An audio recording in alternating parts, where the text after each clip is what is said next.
नमस्कार दोस्तों, स्वागत है आप सभी लोगों का स्टडी आईक्यू पर। दोस्तों स्टडी आईक्यू के साथ आप लोग जुड़ चुके हैं। मेरा नाम शुभम सरकारिया।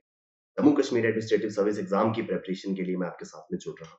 दोस्तों आप टेलीग्राम, इंस्टाग्राम या फेसबुक के माध्यम से मेरे साथ कनेक्ट कर सकते हैं। दोस्तों हम Jammu Kashmir administrative service exam में 2018 में जो प्रीलिम्स का एग्जाम हुआ था उसका एनालिसिस कर रहे हैं। तो दोस्तों यहाँ पर हम पूरा का पूरा एनालिसिस जो है उसको हमने अलग-अलग पार्ट्स में करा था। पार्ट 4 या लास्ट पार्ट जो है ये रहने वाला है। अगर इससे पहले के 3 पार्ट्स पार्ट 1, पार्ट 2 और पार्ट 3 आपने अभी तक नहीं देखे हैं तो आपको इसी चैनल पे वो तीनों पार्ट्स मिल जाएँगे दोस्तों। वहाँ पर उन सभी पार्ट्स को बहुत ध्यान से देखिएगा क्योंकि मैंने बहुत ही डिटेल में हर एक क्वेश्चन को जो है वो डिस्कस करा है। वो काफ़ी ज़्यादा हेल्पफुल आपके लिए रहेगा आने वाले एग्जाम में सवालों को हल करने के लिए।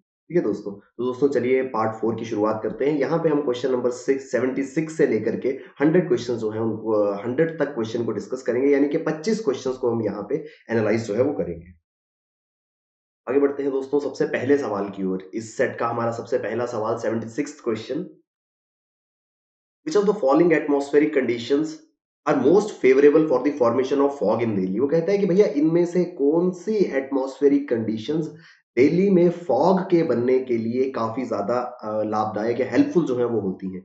भैया सबसे पहले समझते हैं फॉग क्या होती है। फॉग आपने सभी ने नोटिस करा होगा जब सर्दी के समय में आप ट्रैवल करते हैं, ट्रैवल ना भी कर रहे हो, आप देखते हैं कि अर्ली आवर्स में जब सुबह 5, 6, 7 बजे के करीब और रात को 7, 8 बजे के बाद सर्दी के मौसम में धुंध जो है वो पड़ना शुरू हो जाती है जिसे हम फॉग कहते हैं। उससे क्या होता है दोस्तों सबसे पहला इम्पैक्ट उससे होता है कि विजिबिलिटी जो है वो बहुत कम हो जाती है। अगर गाड़ी ड्राइव करनी हो, गाड़ी ड्राइव करने में दिक्कत आती है। इवन फ्लाइट्स और ट्रेन्स भी जो है वो कई बार फॉग के चलते हुए रद्द करनी पड़ जाती है।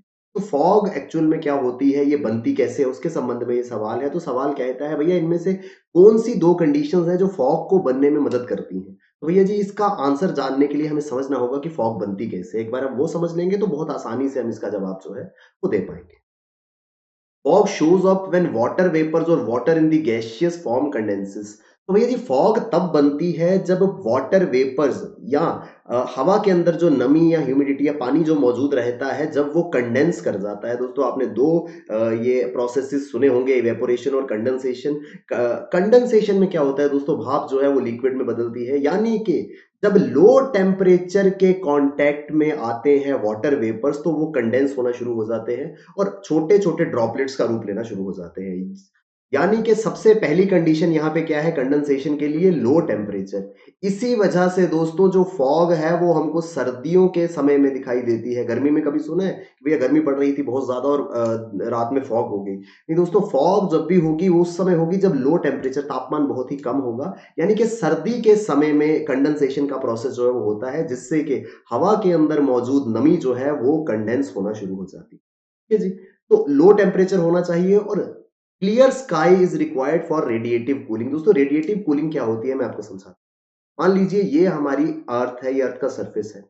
तो अर्थ के ऊपर बहुत सारी एक्टिविटीज़ जो है वो चल रही हैं जिस कारण से हीट जो है वो जनरेट होती है। आपने देखा होगा, कभी छोटा-सा एग्ज़ाम्पल देता हूँ, कभी किसी कमरे में आप बैठे हैं, तो अगर वहाँ पे 1 या 2 लोग होंगे तो वहाँ का टेम्परेचर जो है वो नॉर्मल होगा। लेकिन उसी कमरे में अगर 50 या 100 लोगों को बिठा दिया जाए तो वहाँ पे हीट जो है वो जनरेट होना शुरू हो जाएगी। इसी तरीके से पृथ्वी की सतह पर कोई भी चीज़ अगर होती है, चाहे वो कोई इंडस्ट्री का एग्जॉस्ट है, किसी व्हीकुलर एग्जॉस्ट है या फिर ह्यूमन बॉडी से जो है हीट लॉस हो रहा है, इस वजह से टेम्परेचर जो है वो थोड़ा-सा राइज़ करता है। यानी कि अर्थ के आस-पास जो अर्थ के सरफेस पे जो सतह होती है, वहाँ पर हल्का-सा जो है वो हाई टेम्परेचर रहता है। ठीक है जी? दोस्तों इस हाई टेम्परेचर की ये कंडीशन होती है कि ये आस-पास की हवा को जो है वो थोड़ा-सा गर्म करता है और आस-पास की हवा जो है वो गर्म होने के कारण राइज़ कर जाती है।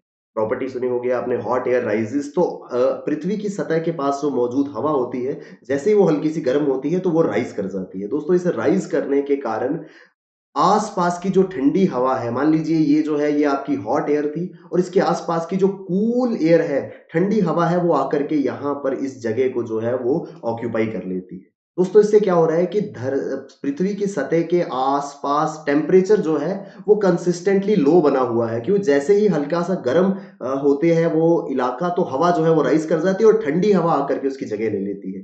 जिस वजह से यहाँ पर निरंतर जो है वो लो टेम्परेचर बना रहता है। दोस्तों ये हॉट एयर उसी कंडीशन में राइज करती है अगर स्काई क्लियर हो। अगर स्काई क्लियर नहीं होगा और उस इलाके में ऊपर बादल होंगे तो भैया ये जो हॉट एयर है ये राइज नहीं कर पाएगी। जब हॉट एयर राइज नहीं करेगी तो उसकी जगह लेने के लिए ठंडी हवा जो है वो नहीं आ पाएगी और लो टेम्परेचर जो है वो नहीं मेंटेन हो पाएगा। तो दोस्तों ये दो इंपॉर्टेंट कंडीशंस है। पहला तो नमी जो है वो होनी चाहिए क्योंकि नमी वाटर वेपर जो है वो कंडेंस करेंगे और फॉग बनेगी। दूसरा, उसको कंडेंस होने के लिए जो लो टेम्परेचर है वो क्लियर स्काई की प्रेजेंस में ही जो है वो मिल पाएगा, क्योंकि अगर स्काई क्लियर नहीं होगा तो रेडिएटिव कूलिंग जो है, जो प्रोसेस मैंने आपको यहां पे समझाया, वो रेडिएटिव कूलिंग नहीं हो पाएगी। अब चलते हैं दोस्तों हमारे क्वेश्चन की ओर। तो क्वेश्चन कहता है कि कौन सी दो कंडीशन जो है वो रिक्वायर्ड है। ओवरकास्ट स्काई और ड्राई एयर इन विंटर। दोस्तों ड्राई एयर होगी तो वहां पे सबसे पहले तो ह्यूमिडिटी की मात्रा नहीं होगी, नमी नहीं होगी हवा के अंदर। तो भैया जब नमी नहीं होगी तो कंडेंसेशन कैसे होगा? तो पहला ऑप्शन जो है वो गलत हो जाता है। Clear sky but dry air. Clear sky मैंने आपको बताया। Dry air in winter. दोस्तों ड्राई एयर अगेन सेम ही चीज आ गई भैया जी। ड्राई एयर जब है तो उसके अंदर नमी या वाटर वेपर्स नहीं होंगे तो फॉग जो है वो नहीं बन पाएगी। इसके लिए जो सही ऑप्शन है वो हमारा डी ऑप्शन है, clear sky and humid air. दोस्तों दोनों कंडीशंस यहाँ फुलफिल हो रही है। स्काई क्लियर होगा तो रेडिएटिव कूलिंग होती जाएगी, उससे टेम्परेचर जो है वो लो बना रहेगा। उस लो टेम्परेचर से हवा के अंदर मौजूद वाटर वेपर्स जो है वो कंडेंस होते रहेंगे। तो हवा अगर ह्यूमिड होगी यानी कि नमी की मात्रा उस हवा के अंदर होगी तभी जो है फॉग जो है वो क्रिएट होगी। तो यहां पे इस क्वेश्चन का सही आंसर जो है वो डी ऑप्शन है, clear sky and humid air in winter. आगे बढ़ते हैं दोस्तों। 77th question, which city to host Commonwealth Games in 2022। तो भैया जी 2018 में ये सवाल जो है वो पूछा गया था। 2022 में जो है वो कॉमनवेल्थ गेम्स होने वाले हैं और पूछा गया था भैया किस शहर में ये कॉमनवेल्थ गेम्स जो है वो होने वाले हैं। तो दोस्तों इसका आंसर जो है वो बी है, बर्मिंघम में जो है वो कॉमनवेल्थ गेम्स 2022 के जो है वो होस्ट किए जाएंगे। ठीक है जी। 2022 में कॉमनवेल्थ गेम्स का जो वेन्यू है वो बर्मिंघम में होगा। अगले क्वेश्चन की ओर चलते हैं दोस्तों। यहां पर हमसे पूछा गया था 2017 में जिन जिन लोगों को अलग अलग फील्ड्स में जो है वो नोबेल प्राइज से नवाजा गया था उनके संबंध में सवाल यहाँ पे पूछा गया था। केमिस्ट्री, लिटरेचर, इकोनॉमिक, मेडिसिन में पूछा गया था कि किन किन को 2017 के अंदर नोबेल प्राइज जो है उससे नवाजा गया था। दोस्तों यहाँ पर जो सही ऑप्शन था वो बी था। दोस्तों ये 2017 की बात थी तो इसको अभी डिस्कस करने का कोई वो नहीं बनता। हम 2017 की डिस्कशन अगर करेंगे तो उससे एग्जाम में हमें ज्यादा हेल्प नहीं मिलेगी, लेकिन 2020 में नोबेल प्राइज विजेता जो हैं उनके बारे में हम एक्सपेक्ट कर सकते हैं कि एटलीस्ट एक क्वेश्चन शायद एग्जाम के अंदर हमें इस बार भी पूछा जाए। तो दोस्तों 2020 के नोबेल प्राइज विजेताओं की लिस्ट जो है वो आपको स्क्रीन पे दिख पा रही होगी। Medicine, physics, chemistry, literature, peace और इकोनॉमिक साइंसेस, इन फील्ड्स में जो है वो नोबेल प्राइज जिन जिन लोगों को 2020 में मिला है ये लिस्ट आपके सामने है। आप इनको नोट डाउन कर सकते हैं या इसका स्क्रीनशॉट ले सकते हैं। इसको आप निरंतर रिवाइज करते रहिए क्योंकि प्रोबेबिलिटी है कि भैया इससे एक आधा सवाल जो है वो एग्जाम के अंदर पूछा जा सकता है। आगे बढ़ते हैं दोस्तों। Which of the following is not a recipient of highest civilian award of India, Bharat Ratna. देखिए दोस्तों बहुत ही ज्यादा फैक्चुअल क्वेश्चन है तो हमें थोड़ा सा याद रखना की कोशिश करनी है कि भैया किन किन लोगों को जो है वो भारत रत्न मिल चुका है। इसका आंसर जो था वो 79, क्वेश्चन का आंसर ऑप्शन डी था। डॉक्टर शंकर दयाल शर्मा जो है उन्हें भारत रत्न से नहीं नवाजा गया था। ठीक है जी। आगे बढ़ते हैं दोस्तों। विद रिगार्ड टू हृदय scheme consider the following statements. तो दोस्तों तीन स्टेटमेंट्स दी गई हैं, पूछा गया है हृदय स्कीम के संबंध में कौन कौन सी स्टेटमेंट जो है वो सही। हृदय scheme called the National Heritage City Development and Augmentation Yojana was launched by Ministry of Housing and Urban Affairs on 21st January 2015। 2015 में ये हृदय स्कीम जो है इसको लॉन्च किया गया था। The scheme was introduced to preserve and revitalize the rich cultural heritage of the country। Scheme का इस जो है स्कीम का उद्देश्य जो है वो ये था कि भैया हिंदुस्तान की जो विरासत है, सांस्कृतिक विरासत जिसे हम कहते हैं, रिच कल्चरल हेरिटेज। दोस्तों आप जानते हैं कि हिंदुस्तान की जो सांस्कृतिक विरासत है वो बहुत ही ज्यादा प्रभावशाली है। रिच हेरिटेज उसे कहा जाता है। उसको प्रिजर्व करने के लिए ये स्कीम जो है वो लॉन्च की गई थी। हृदय scheme AIIMS in conservation of heritage, urban planning and increasing the economic growth of heritage sites. जितनी भी हमारी हेरिटेज सिटीज हैं जो कि हमारी सांस्कृतिक विरासत को दर्शाते हैं, उन सभी शहरों के अंदर जो है वो आर्थिक विकास किया जाए ताकि उन शहरों के अंदर जो हमारी सांस्कृतिक विरासत है उसे संजोकर रखा जाए, यानी कि हमारा जो हेरिटेज है उसको प्रोटेक्ट करने के लिए स्कीम जो है ये बनाई गई थी। अब हम देख लेते हैं इन ऑप्शंस को जो क्वेश्चन के अंदर हमें दी गई थी। It is a health scheme, नहीं भैया हेल्थ स्कीम बिल्कुल ही नहीं है, हमें आगे देखने की जरूरत ही नहीं है। It is an investment scheme, नहीं भैया इन्वेस्टमेंट स्कीम भी बिल्कुल नहीं है।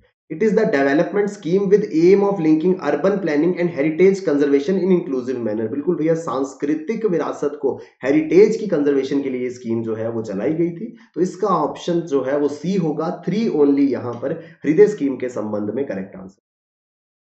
अगला सवाल दोस्तों, right to information act in India enacted was enacted in which year, किस साल में राइट टू इंफॉर्मेशन एक्ट जो है वो लाया गया था। दोस्तों बहुत ही सिंपल सवाल, अगर आप थोड़ी सी जानकारी रखते हैं तो आरटीआई एक्ट, जब भी हम कहीं पढ़ते हैं राइट टू इंफॉर्मेशन एक्ट, उसके आगे 2005 जो है वो लिखा रहता है।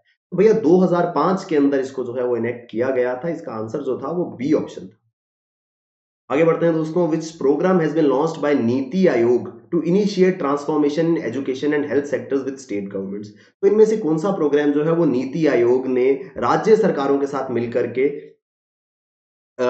शैक्षिक एवं स्वास्थ्य संबंधित गतिविधियों को बढ़ावा देने के लिए, एजुकेशन एंड हेल्थ सेक्टर को इंप्रूव करने के लिए चलाया था। 3 ऑप्शन यहां पे हमें दिए गए हैं, उन्नत भारत, 7 प्रोग्राम और सेतु प्रोग्राम।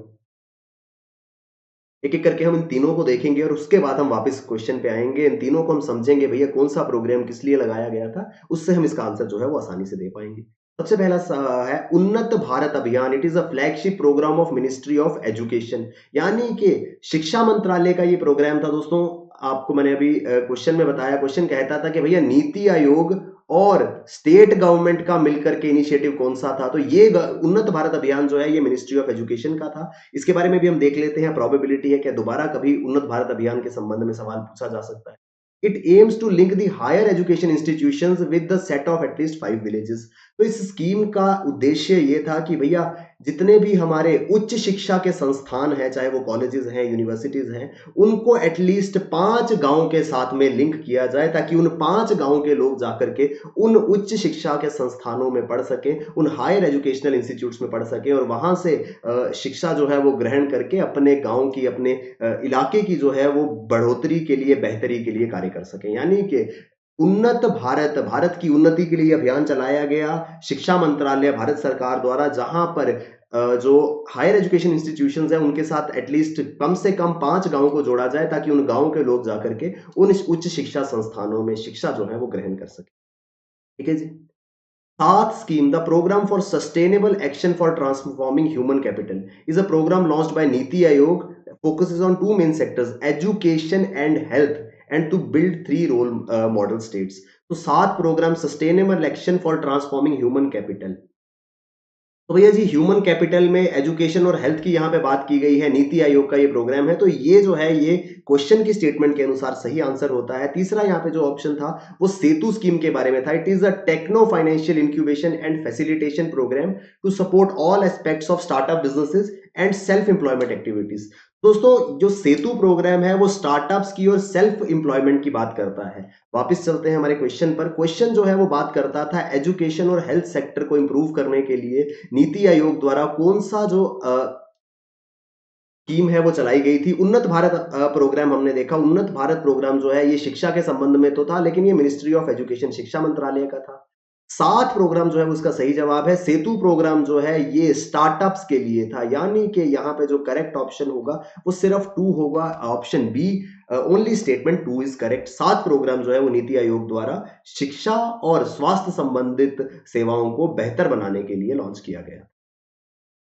अगले सवाल पे चलते हैं दोस्तों। क्वेश्चन नंबर 83 कहता है which of the following countries is not a member of BIMSTEC, Bay of Bengal initiative for multi sectoral technical and economic cooperation. तो दोस्तों BIMSTEC, Bay of Bengal initiative for multi sector technical and economic cooperation के बारे में आपने सुना होगा।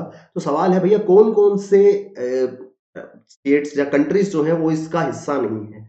दोस्तों इसका कौन कौन सी स्टेट्स इसका हिस्सा नहीं है उसका जवाब देने के लिए हमें मालूम होना चाहिए कि कौन कौन सी स्टेट्स जो है वो इसका हिस्सा है। Bangladesh, Bhutan, India, Myanmar, Nepal, Sri Lanka, Thailand. तो दोस्तों Bhutan, Bangladesh, India, Myanmar, Nepal, Sri Lanka, Thailand, 7 countries जो हैं वो इसका पार्ट है बे ऑफ बंगाल इनिशिएटिव का।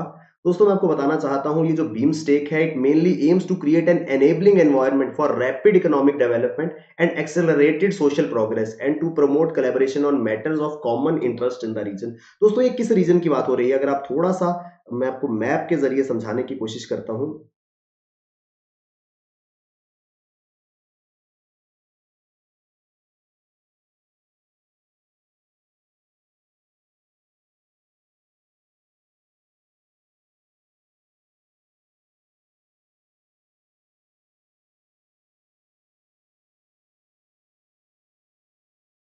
जी, दोस्तों जितनी भी कंट्रीज़ यहाँ पे बताई गई हैं, वो सारी किस रीजन में आती हैं? दोस्तों अगर हम देखें तो भैया यहाँ पर ये बांग्लादेश है, ठीक है जी? ये भूटान है, ये तो इंडिया, ठीक है जी? नेपाल, यहाँ कहीं पर म्यांमार है, थाईलैंड है, यानी कि भारत से अगर देखा जाए, तो ईस्टर्न साइड में जितनी भी कंट्रीज़ आती हैं, वो इसका पार्ट है। सिर्फ़ एक एक्सेप्शन है दोस्तों, श्रीलंका का। तो याद रखिएगा आगे के लिए एग्ज़ाम के अंदर कि भैया जी कोई भी कंट्री अगर पूछी गई होगी, हमें ध्यान में रखना है, वो सभी कंट्रीज़ जो इंडिया के साथ में, इंडिया के नेबरिंग में आती हैं, towards north eastern side plus Sri Lanka, तो ये 7 देश जो हैं, वो इसके अंदर शामिल हैं।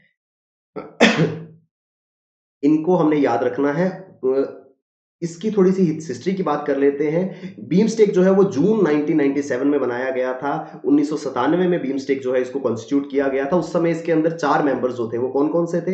India, Bangladesh, Sri Lanka and Thailand. उस समय इसे कहा जाता था BISTEC। Bangladesh, India, Sri Lanka, Thailand economic corporation. 1997 में इसे बिस्टेक के नाम से जाना जाता था, जिसमें BIST उन 4 देशों का नाम था जो इसके मेंबर कंट्रीज थे, और EC stood for economic corporation. दिसंबर 1997 में, यानी कि बनने के करीब 6 महीने के बाद, म्यांमार जो है वो भी इसके अंदर शामिल हो गया। अब ये जो BISTEC था, इसके अंदर म्यांमार भी ऐड हुआ और इसे बना दिया गया BIMSTEC, यानी कि बांग्लादेश, इंडिया, म्यांमार, श्रीलंका और थाईलैंड। उसके बाद दोस्तों 2004 में 2 देश और जुड़ गए इसमें, नेपाल और भूटान जो है वो 2 आकर के जुड़ गए, और फिर इसका नाम बदल के जो है वो कर दिया गया बे ऑफ बंगाल इनिशिएटिव। यानी कि बीमस्टेक जो है उसके अंदर इस समय 7 देश जो है वो शामिल हैं। Bay of Bengal initiative for multi sectoral technical and economic corporation, BIMSTEC इसे जो है वो कहा जाता है। अगला सवाल दोस्तों, national Panchayati Raj day is celebrated again, factual question है, इसका आंसर जो है वो सी है। 24 अप्रैल को जो है वो राष्ट्रीय पंचायती राज दिवस जो है वो मनाया जाता है। ठीक है जी? आगे चलते हैं। Which of the following recommendations are true regarding Balwant Rai Mehta committee. तो बलवंत राय मेहता कमेटी जो है उसके संबंध में कौन कौन सी स्टेटमेंट जो है वो करेक्ट है? दोस्तों मैं आपको बताना चाहता हूं, बलवंत राय मेहता कमेटी जो है, इन्होंने जो है वो पंचायती राज इंस्टीट्यूशंस जो है उनके संबंध में रिकमेंडेशंस दी थी। क्या क्या कहा था बलवंत राय मेहता कमेटी ने? 3 टायर पंचायती राज सिस्टम, ग्राम पंचायत, पंचायत समिति एंड जिला परिषद। तो ग्राम पंचायत, पंचायत समिति और जिला परिषद बनाने की बात जो है इस बलवंत राय मेहता कमेटी की रिकमेंडेशंस में की गई थी। Planning and development are the primary objectives of the Panchayati Raj system. तो कहा था कि भैया पंचायती राज प्रणाली जो बनाई जा रही है, इसका मुख्य उद्देश्य जो है वो प्लानिंग करना है, नीति बनाना है और विकासात्मक गतिविधियों को, डेवलपमेंटल एक्टिविटीज को कैरी आउट करना है। और साथ ही कहा गया था district collector to be made the chairman of Zila Parishad. तो भैया जी 3 टायर पंचायती राज सिस्टम में जो जिला परिषद है, जिला परिषद के अध्यक्ष जो हैं वो डिस्ट्रिक्ट कलेक्टर या डीएम साहब जो हैं वो होंगे।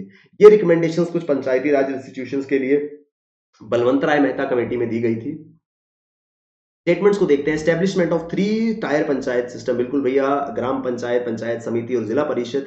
All planning and development activities should be entrusted to Panchayati Raj institutions, मैंने आपको बताया अभी।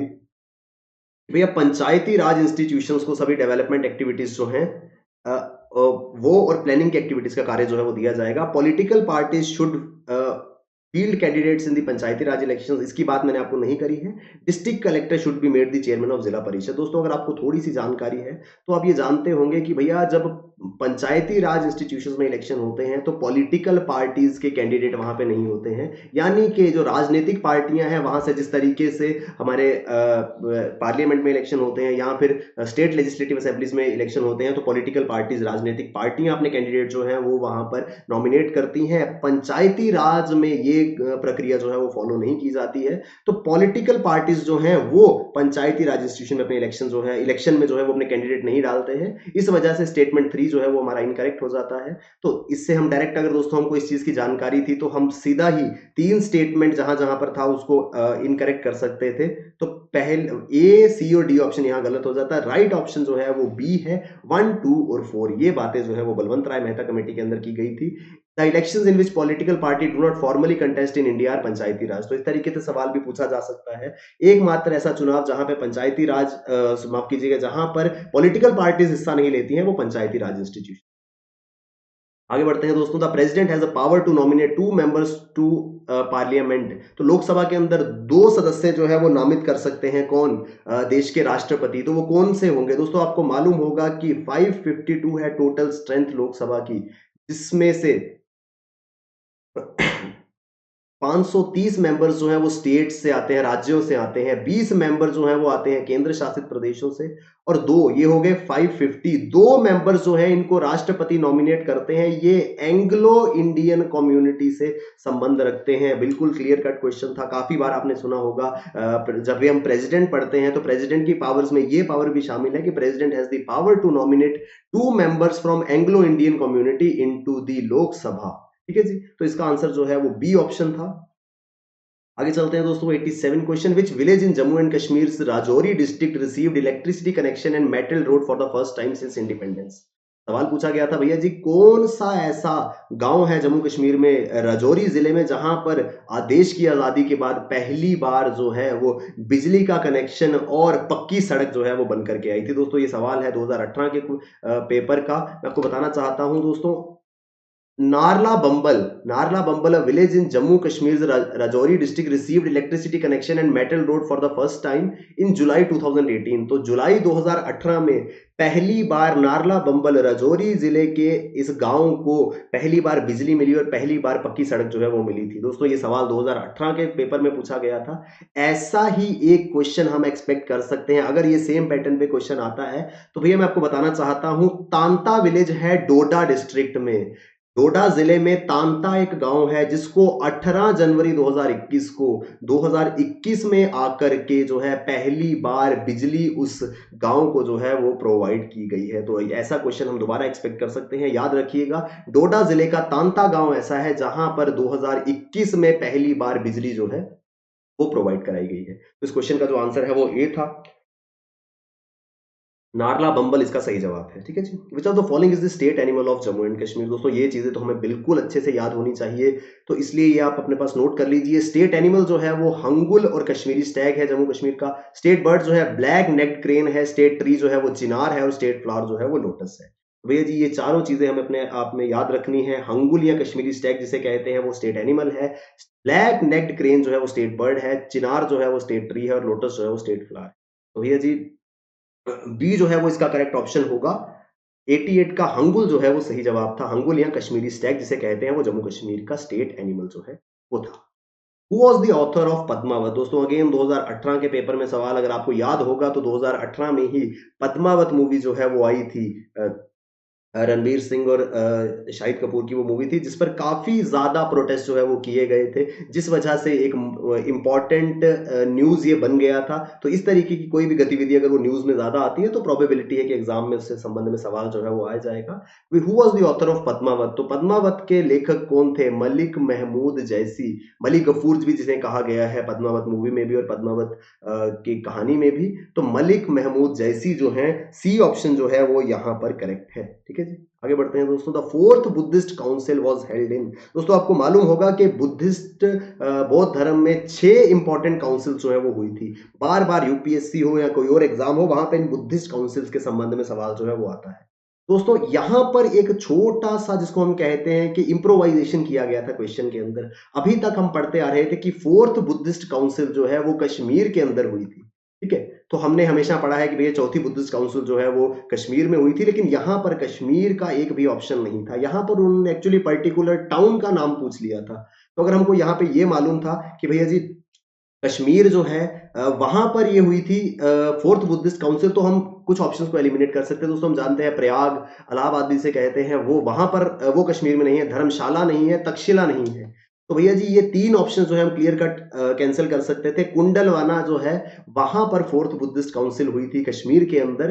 तो बुद्धिस्ट काउंसिल जो है इनके बारे में सवाल जो है वो काफी बार एग्जाम्स के अंदर आता है, तो इसलिए थोड़ी सी बात इन बुद्धिस्ट काउंसिल्स के बारे में कर लेते हैं। The first Buddhist council was convened at Saptaparni caves in Rajgriha. Bihar की राजगृहा में सतपानी केव्स में पहली बुद्धिस्ट काउंसिल जो है हुई थी। किंग आजाद शत्रु के कार्यकाल में ये बुद्धिस्ट काउंसिल जो है हुई थी। Second Buddhist council Vaishali Bihar में सेकंड बुद्धिस्ट काउंसिल जो है वो हुई थी। Third Buddhist council was at Pataliputra, Patna के अंदर, बिहार पटना के अंदर पाटलिपुत्र, अशोका द एम्परर के कार्यकाल में थर्ड बुद्धिस्ट काउंसिल हुई थी। The fourth Buddhist council was convened at Kundalvana Kashmir. तो कश्मीर के अंदर जब कनिष्क का राज चल रहा था उस समय चौथी बुद्धिस्ट काउंसिल जो है वो कश्मीर के अंदर हुई थी। ये हमारा सही जवाब था, कुंडलवाना। फिफ्थ बुद्धिस्ट काउंसिल जो है दोस्तों याद रखिएगा म्यांमार में हुई थी, जब इसे बर्मा कहा जाता था। और सिक्स्थ बुद्धिस्ट काउंसिल भी जो है वो काबा आए इन यंगून, रंगून जिसे कहा जाता है, वहां पर सिक्स्थ बुद्धिस्ट काउंसिल जो है वो हुई थी। तो ये 6 बुद्धिस्ट काउंसिल्स इंपॉर्टेंट है, इनके बारे में इंफॉर्मेशन जो है वो हमें याद रखने की कोशिश करनी है, क्योंकि एग्जाम के अंदर उससे सवाल जो है वो बार बार पूछे जाते हैं। आगे बढ़ते हैं दोस्तों, question number 91। According to the public affairs index 2018 which state stands first in the best governance in India. तो किस स्टेट को बेस्ट गवर्नेंस के लिए अवार्ड जो है वो मिला है। दोस्तों सबसे पहले बात कर लेते हैं पब्लिक अफेयर्स इंडेक्स की। क्या होता है? The public affairs centre releases public affairs index. तो एक पब्लिक अफेयर्स सेंटर करके एक इकाई है जो कि ये public affairs index annually launch करती है। The index measures the quality of governance in Indian states at sub national level. Quality of governance, शासन की गुणवत्ता को जो है वो ये मेजर करती है, और राज्यों के अंदर शासन की क्या गुणवत्ता है वो ये पब्लिक अफेयर्स इंडेक्स जो है वो हर साल अपनी रैंकिंग में बताता है। It uses a composite index to rank Indian states and union territories. तो हिंदुस्तान के राज्य और केंद्र शासित प्रदेशों को रैंकिंग जो है वो इस पब्लिक अफेयर्स इंडेक्स के अंतर्गत दी जाती है। 2018 के अंदर केरला जो है वो उसको बेस्ट इन गवर्नेंस का जो है वो पब्लिक अफेयर्स इंडेक्स में जो है वो पहला स्थान प्राप्त हुआ था। दोस्तों पब्लिक अफेयर्स इंडेक्स 2021 के, क्योंकि एग्जाम के अंदर हमसे यही अगर सवाल आया तो भैया वो 18 या 19 का नहीं पूछेंगे, वो हमसे मोस्ट लेटेस्ट पूछ सकते हैं। तो पब्लिक अफेयर्स इंडेक्स 2021 जो है वो यहाँ पे देख लेते हैं। दोस्तों 3 कैटेगरीज में ये रैंकिंग जो है वो दी जाती है, लार्ज स्टेट्स, स्मॉल स्टेट्स और यूनियन टेरिटरीज।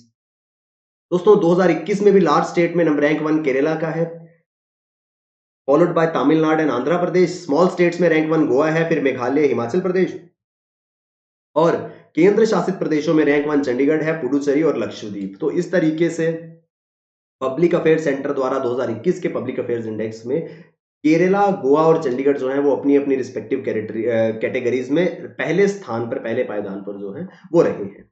आगे बढ़ते हैं दोस्तों 92nd क्वेश्चन पर। Which of the famous personalities won Dada Saheb Phalke excellence award in 2018। तो किनको इनमें से दादा साहेब फाल्के अवार्ड से जो है वो नवाजा गया था। दोस्तों दादा साहेब फाल्के अवार्ड जो है वो फिल्म इंडस्ट्री या फिल्म से जुड़े हुए कलाकारों को दिया जाता है। सर्वोच्च सम्मान जो है वो फिल्म इंडस्ट्री का ये माना जाता है, दादा साहेब फाल्के अवार्ड। 2018 में अनुष्का शर्मा जो है उन्हें ये अवार्ड दिया गया था। दोस्तों हाल ही में जो है वो साउथ के सुपरस्टार रजनीकांत जी के लिए ये दादा साहेब फाल्के अवार्ड जो है वो उन्हें नामित किया गया है। तो दादा साहेब फाल्के अवार्ड के संबंध में सवाल अगर इस बार आता है तो रजनीकांत जो हैं उनको ये अवार्ड इस बार 2021 में मिलने वाला है। Question number 93। Which nation withdrew from United nation human rights council recently.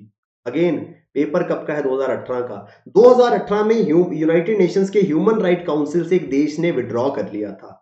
और दोस्तों मजे की बात यह है कि 2018 में विड्रॉ किया था और 2021 में वापस ज्वाइन भी कर लिया। अगर इसमें हम ऑप्शन पे जाए तो भैया सही उत्तर जो है वो यूनाइटेड स्टेट्स है। 2018 में जब डोनाल्ड ट्रंप जो है वो राष्ट्रपति बने थे अमेरिका के, तो उन्होंने विड्रॉ कर लिया था यूएस को कि भैया यूनाइटेड स्टेट्स जो है इस ह्यूमन राइट्स काउंसिल का हिस्सा जो है वो नहीं बनेगा। 2018 में उन्होंने विड्रॉ कर लिया था, लेकिन recently in 2021 the United states announce that it would rejoin United nation human rights council that it left in 2018। Human rights council is an intergovernmental body which promotes United Nations system responsible for strengthening and promoting human rights around the world. तो दुनिया भर में मानव अधिकारों को protect करने और उनको promote करने के लिए यूनाइटेड नेशंस द्वारा ह्यूमन राइट काउंसिल जो है वो बनाई गई है। It is made up of 47 United nation members. तो यूनाइटेड नेशन के 47 मेंबर नेशंस जो है वो इसमें शामिल हैं। हेडक्वार्टर है इसका जेनेवा स्विट्जरलैंड में। 2018 में यूनाइटेड स्टेट्स ने जो है वो अपने आप को विड्रॉ कर लिया था, लेकिन 2021 में जो बाइडेन के आते ही दोबारा से यूनाइटेड स्टेट्स जो है वो United Nations human right commission को जो है वो ज्वाइन करने वाला है। आगे चलते हैं दोस्तों 94th क्वेश्चन की ओर। Which who has been conferred with the chief minister of the year award. Again question कब का है, 2018 का। तो 2018 में ऑप्शन सी वसुंधरा राजे जो हैं उनको chief minister of the year का अवार्ड जो है वो दिया गया था। ठीक है जी। अब हम चलते हैं 2021 में। तो दोस्तों आंध्र प्रदेश के चीफ मिनिस्टर जो हैं वाईएस जगन मोहन रेड्डी, तो उनको जो है वो 2021 में chief minister of the year का अवार्ड दिया गया है। अगर इस बार ये सवाल आता है तो उत्तर हमें याद रखना है। आंध्र प्रदेश के सीएम जगन मोहन रेड्डी जो हैं उन्हें इस बार 2021 में chief minister of the year award जो है वो दिया गया है। अगला सवाल दोस्तों, हु रोट रामायण इन तमिल। तो तमिल भाषा में रामायण जो है वो किसने लिखी थी। इसका आंसर जो है वो बी है, काम्बन जो है उन्हें इस बात के लिए जाना जाता है कि उन्होंने रामायण जो है उसको तमिल भाषा के अंदर ट्रांसलेट किया था, या रामायण जो है वो तमिल भाषा में उन्होंने लिखी थी। अगले सवाल पे चलते हैं। During the Mughals muhtasib was an officer in charge of. दोस्तों मुगल शासनकाल में अलग अलग विभागों को या अलग अलग कार्य करने वाले व्यक्तियों को अलग अलग नाम जो है वो दिए गए थे। मुहतासिब भी जो है एक नाम जो है मुगल शासनकाल में दिया गया था। इसलिए दोस्तों हम एक बार उन सभी पोस्ट को देख लेते हैं जो मुगल एम्पायर के दौरान दी गई थी। सबसे पहले होती थी वजीर, हेड ऑफ रेवेन्यू डिपार्टमेंट। तो दोस्तों जो रेवेन्यू डिपार्टमेंट का हेड होता था उन्हें वजीर कहा जाता था। दीवान होते थे responsible for all income and expenditures.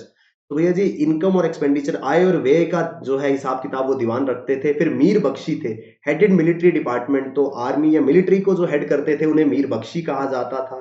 Mir Saman, in charge of imperial household कारखानाज।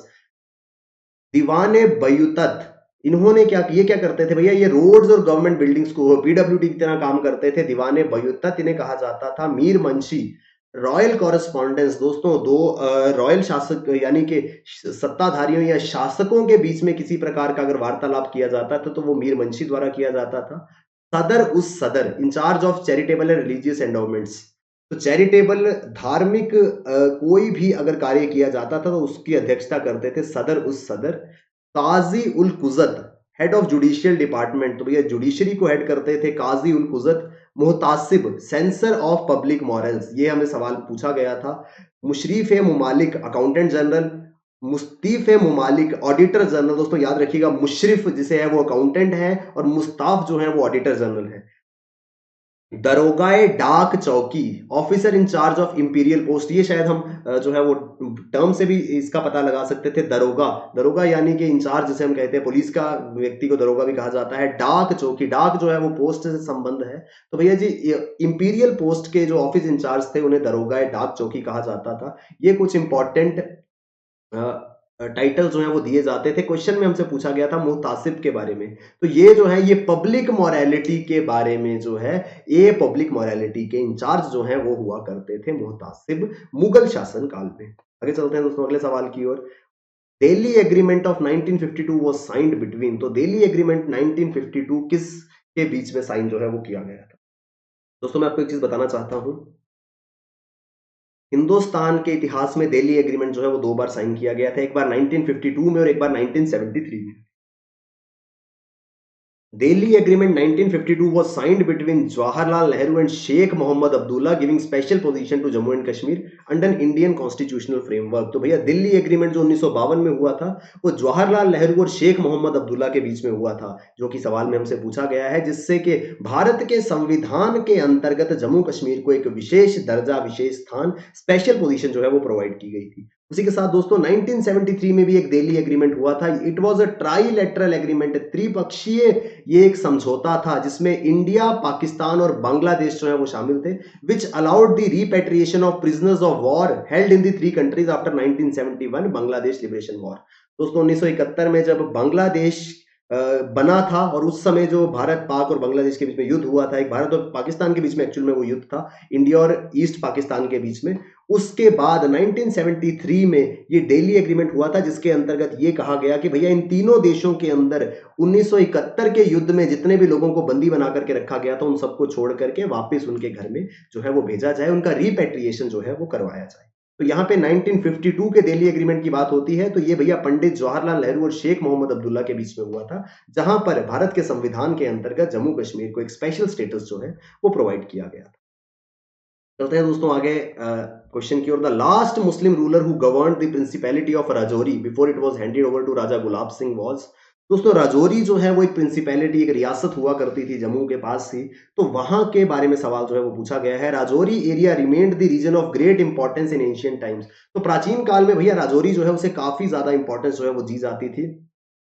In Mahabharata there was a kingdom known as Panchal देसा।